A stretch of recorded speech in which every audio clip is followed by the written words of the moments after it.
রাজধানীতে মধ্যরাত হঠাৎ আগুন, ভাঙচুর, নির্ঘুম নগরবাসী। দাউ দাউ করে পড়ছে গণমাধ্যমের অফিসগুলো। সংরক্ষিত গুরুত্বপূর্ণ নথি, ফাইল ও হার্ড ড্রাইভ সবই চুরমার। দুর্বৃত্ত টেনে নিয়ে যাচ্ছে প্রয়োজনীয় যন্ত্রাংশ।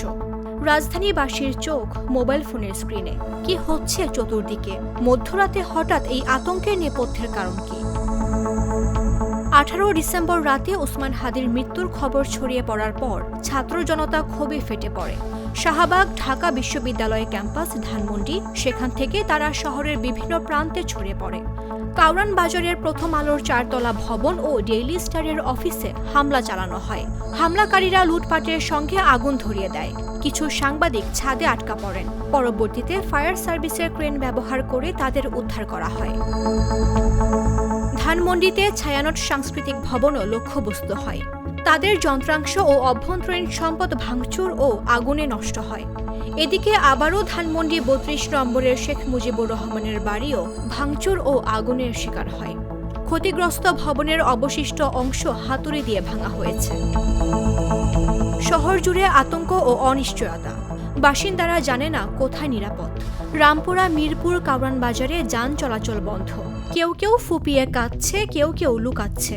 3 জন ফায়ার ফাইটার বিদ্যুতায়িত হয়ে আহত হন। রাজনৈতিক নেতারা একের পর এক দিচ্ছেন প্রতিক্রিয়া। বিএনপি নেতা মির্জা ফখরুল বলেন, দুষ্কৃতিকারীদের হামলা দেশের অস্থিতিশীলতার প্রতিচ্ছবি। জামাতের শফিকুর রহমান ধৈর্য ধরার আহ্বান জানান। তবে রাতের এই অগ্নিসংযোগ শুধু ধ্বংস নয়, এটি দেশের বুকে প্রতিধ্বনি। এক নেতার মৃত্যু, এক প্রজন্মের ক্ষোভ এবং শান্তি ফিরিয়ে আনার চ্যালেঞ্জ। শহরটি আহত, কিন্তু স্মৃতি, লড়াই এবং উসমান হাদির স্বপ্ন থেকে যাবে চিরস্মরণীয়। উসমান হাদির স্মৃতিতে দেশের এই রাত চিরস্মরণীয় হয়ে থাকবে। একই সঙ্গে সতর্কবার্তা, যে কোনো উত্তেজনা যখন ছড়িয়ে পড়ে তা শহরকে এক ঝলসানো উত্তাল ছায়ায় রূপান্তরিত করতে পারে। কিন্তু জনমনে তৈরি হয়েছে একটাই প্রশ্ন, শহীদ হাদি কি আসলেই এমন বাংলাদেশ চেয়েছিলেন? মামদুহা রাইসা, জাগো নিউজ।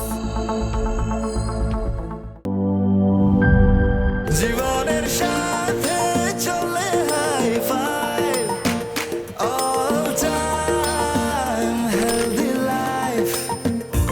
নিশ্চিন্তে খান স্বাস্থ্যকর অল টাইম পান। All time healthy life.